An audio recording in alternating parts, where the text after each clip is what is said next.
Sawadika. Wish you all a very happy and prosperous Onam.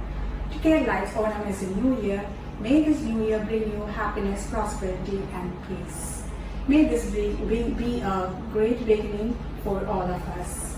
I'm very happy to be the part of this Onam celebration. This year our Onam celebration is digital due to the inevitable social distancing. And talking about Onam, for Keralites, Onam is a state festival. Every Keralite celebrates, every Malayali celebrates Onam, and that is the speciality and beauty of Onam. When talking about Onam again, soon after the monsoon rains, Kerala blooms out in the vibrant colors of flowers and harvest. So Onam is a celebration of abundance, and Onam is the harvest festival of Kerala. And when we talk about the entertainments and the celebration of Onam by Kerala people, I'm reminded of many entertainments, out of which boat race, that is the snake boat, Vallam Kali, which is also surprisingly a celebration in Thailand. Then Pookalam, the floral carpet, Onatalla, the traditional Onam fight, then Ona Pandu, that is a traditional game, then Pulikali, that is the tiger dance, for good luck, they do it. Then the most important and everyone's special and favorite is Ona Sadhya. Ona Sadhya means Onam feast. Onam feast is very elaborate. It is a 1, 2 or 3 course lunch, which is like which is made of like 13 dishes. That is the standard, and from 13 dishes it goes to 64 or more than 64 dishes, which are on a banana leaf, and we eat with hands on this occasion of Onam. So talking about Onam Sadhya, it's very tempting and mouth-watering. And today, so let me introduce you to one of the Onam Sadhya dish, that is Kerala style vegetable stew. Stew is a very familiar word to all of us. Stew is international cuisine, and this is also stew, but this stew is Keralites' favorite dish too. So Keralites adapted the stew, the international cuisine stew, and gave it a Kerala touch. So let me start for you making the stew. But yes, before starting it, why I choose stew today? It's very simple. Anybody can make it, and it's we can say it is the beginner's level of cooking. But why I choose it is like I fancied this stew because this stew is very similar to Thai Thumka and Thai Kinkyu-wan. There are a lot of similarities, cultural similarities between Kerala and Thailand, and cooking, the Thai dishes, Thai cooking is one among them. So Kerala staple diet is coconut. No day goes without coconut in Kerala. And for Thais, there are choice to cook, but Thais also like the coconut medium cooking. And so today I choose this stew which has coconut milk as the medium. So let me start doing it for you. So initially this is potato manfarang. I have taken 1 potato and diced it. Then this is hom yai. So again small medium size chew, and hom leg, shallot a bit for garnishing. Then baby carrot, then green peas. Then this is a mixture of cinnamon, cloves, ginger, chilies, and this is the main ingredient, that is coconut milk, kathi, and this is curry leaves and the shallots fried. So, and here another main ingredient for Keralites. This is the Kerala version of coconut oil. Here we can get the virgin coconut oil, so you can use it. and here's the curry leaves. So okay, let me start doing it for you. I'm putting the potatoes manfuram first. Then I'm adding the onions on top of it.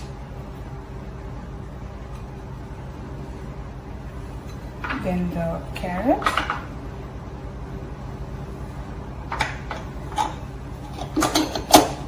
And the ginger, and I added water and coconut milk to this, and let me add salt to this.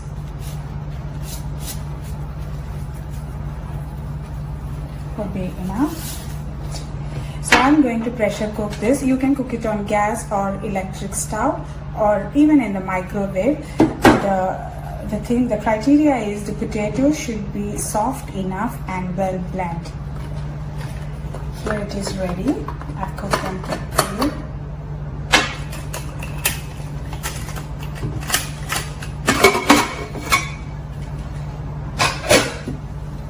That's it.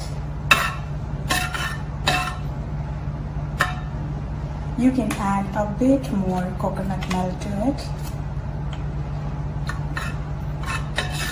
So your stew or Kerala stew is ready here.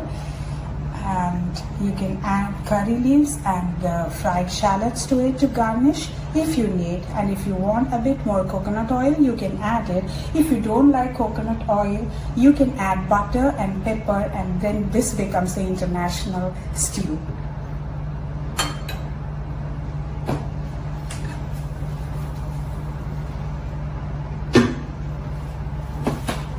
So I have set this for you.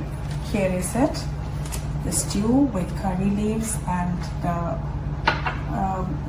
onions garnished. So I hope you enjoyed Kerala vegetable stew or Kerala stew. And once again, I wish you all a very happy Onam. Thank you very much for watching.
Kumari,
Hi, I'm Dr.Shibu Dharmarajan.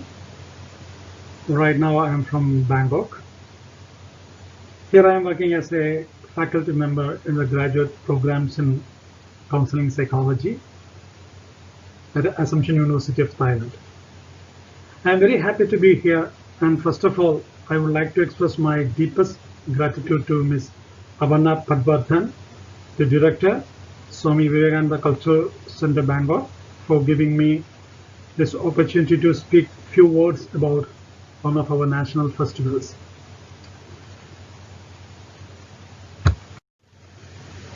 It's my pleasure to say that I'm an Indian, especially from the southwestern coastal state of Kerala. Kerala is a beautiful state known for its palm-lined beaches and backwaters, a network of canals, and the mountain belt of Western Ghats. And because the natural beauty and amazing climate, Kerala is also paraphrased as God's own country. Kerala has one of the most advanced education systems and highest levels of literacy in India.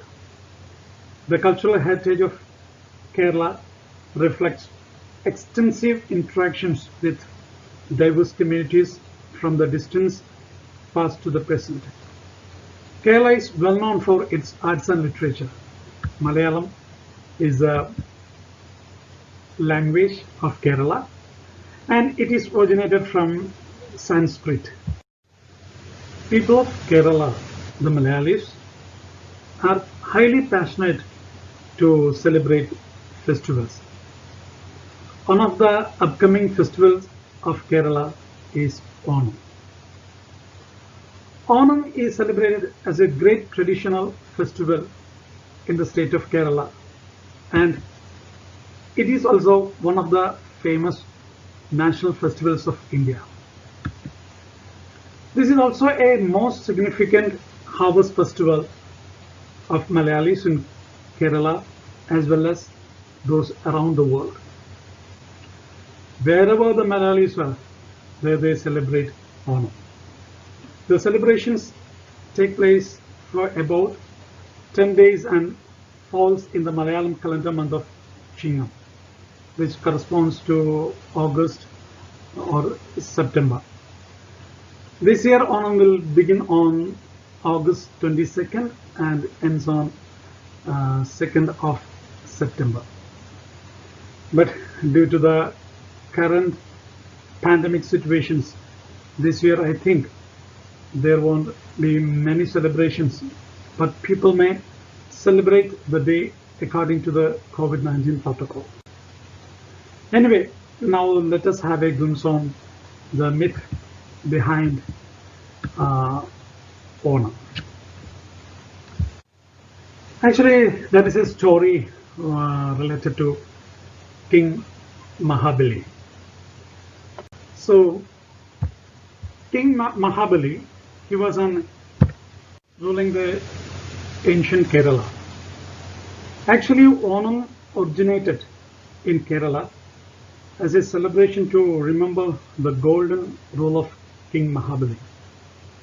During his time, there was no corruption or crime, there was no caste or religious discrimination.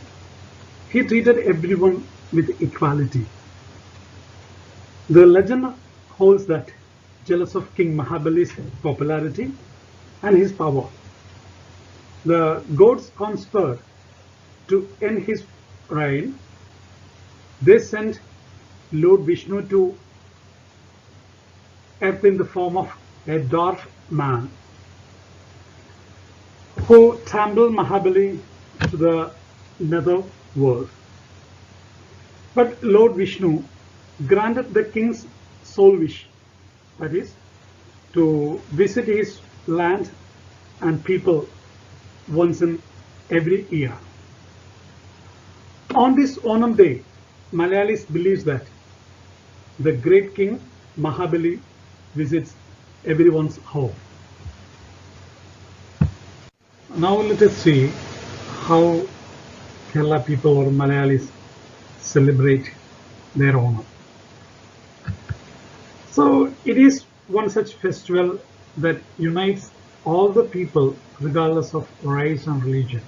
The relatives, friends, they're assembling the family and they celebrate it together. And the colorful festival of Onam is an attraction of thousands of people within Kerala and outside the state. So that is another peculiarity.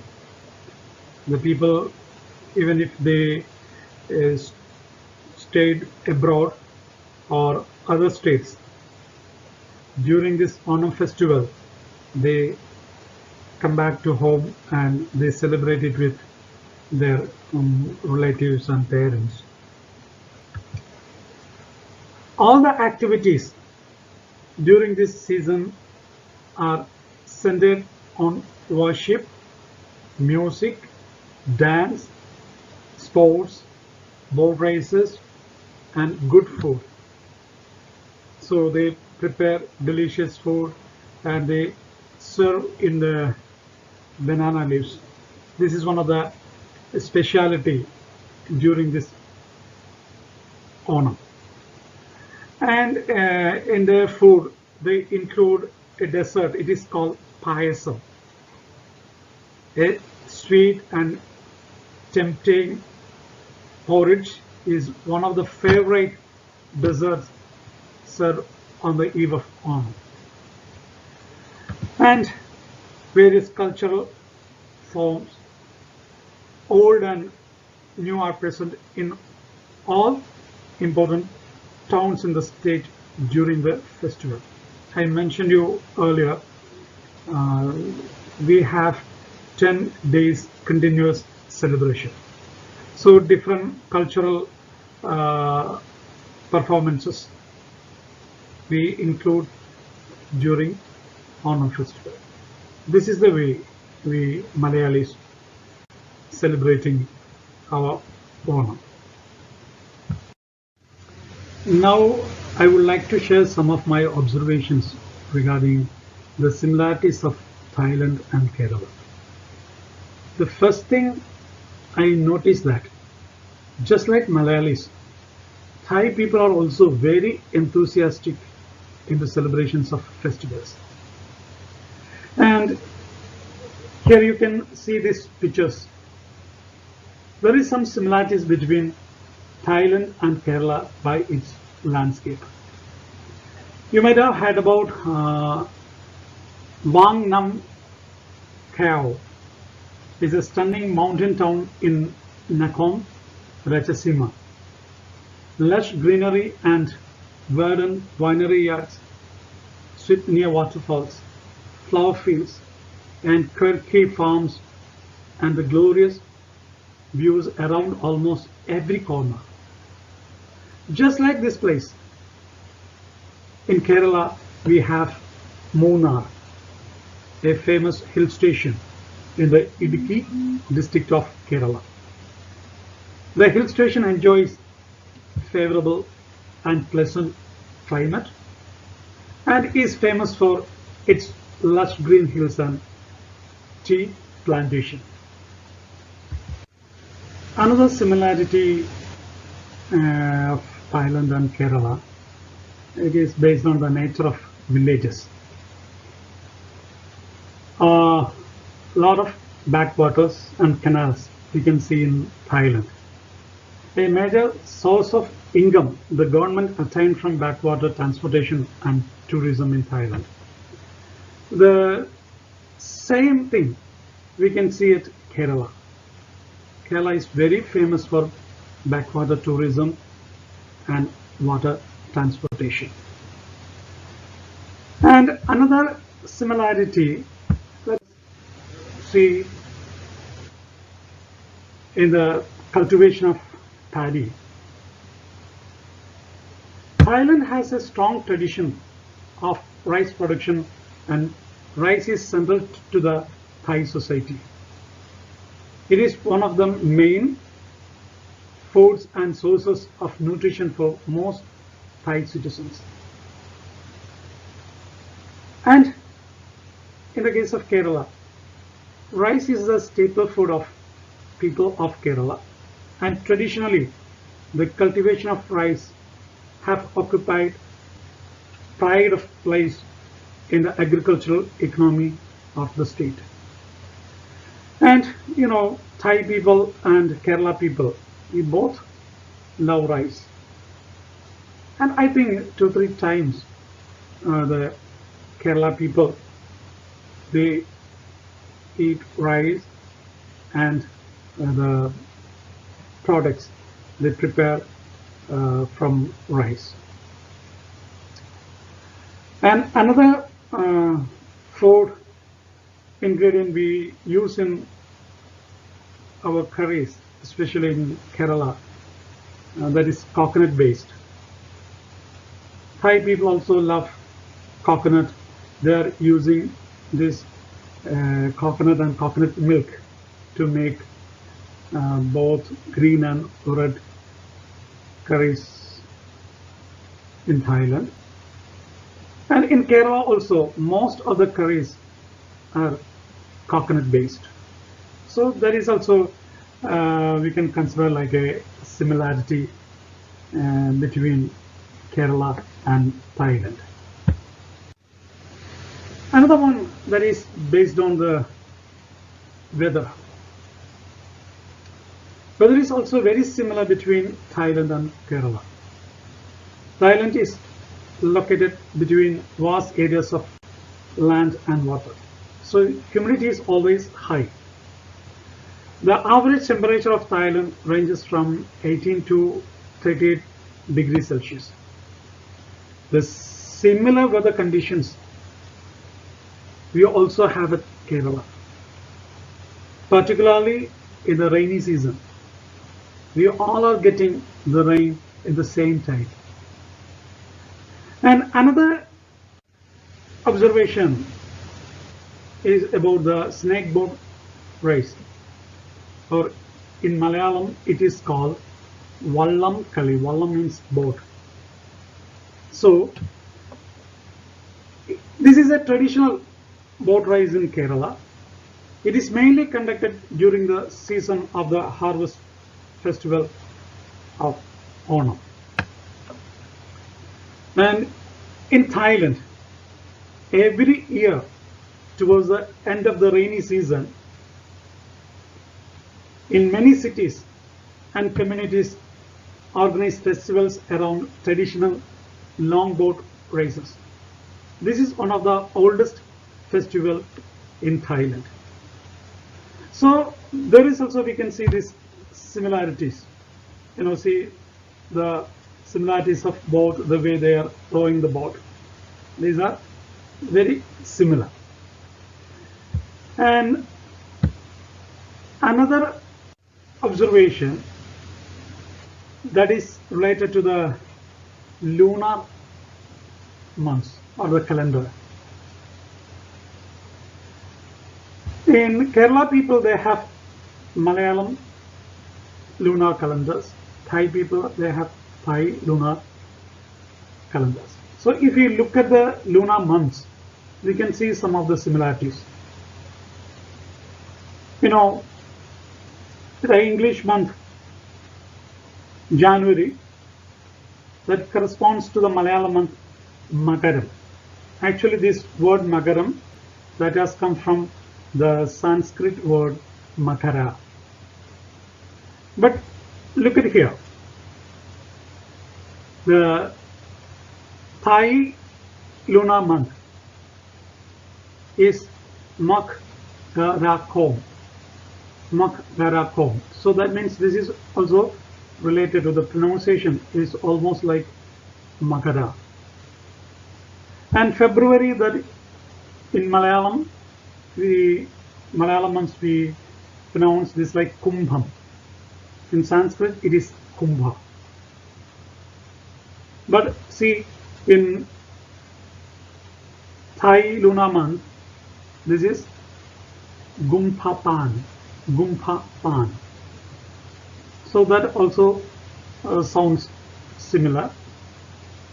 And March The corresponding Malayalam month is Meenam. In Sanskrit it is Mina, and in Thai it is Meenakon. So that's also, there are some resemblance.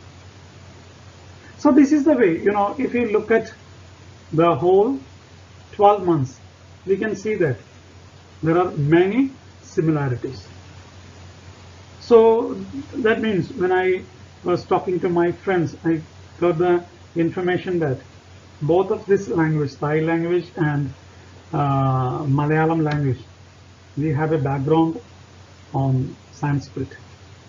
So the Sanskrit influence that we can see in this lunar months.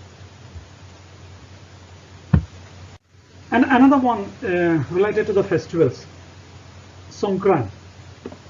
Actually the word Sankranti comes from the Sanskrit word Sankranti, meaning transformation or change.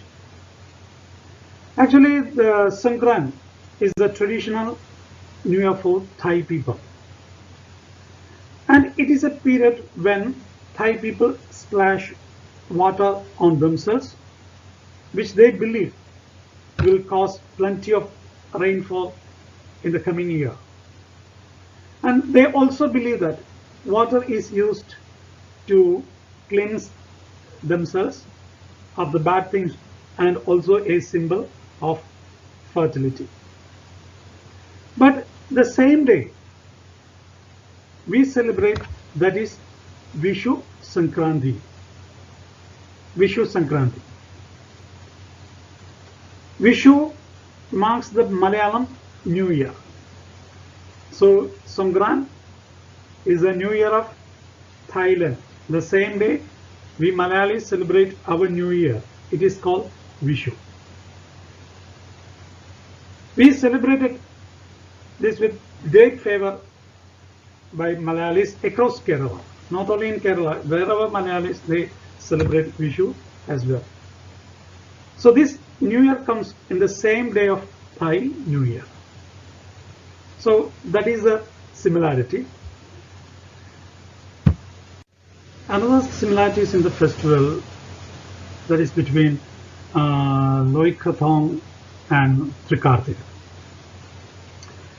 Usually Loikathong takes place on the evening of the full moon of the 12th month in the traditional Thai lunar calendar. And it is believed that Loikathong, or the festival of light, is the homage to the goddess of water. Trikarthika is also the festival of lights celebrated in Kerala on the Kartika Nakshatra. Nakshatra means star. In the Malayalam month of Vrichigam. This comes mid of November to mid of December. It usually falls on the full moon day in the month. Some people claim it is an ancient form of nature worship and worship of the goddess Parvati. So if you look at it, you can also see some other similarities. Anyway, I think it is a time to wind up my presentation. Once again, I extend my hearty thanks to Ms. Aparna Padvarthan for organizing such a wonderful event. And I wish you all a happy and prosperous Onam. And thank you very much.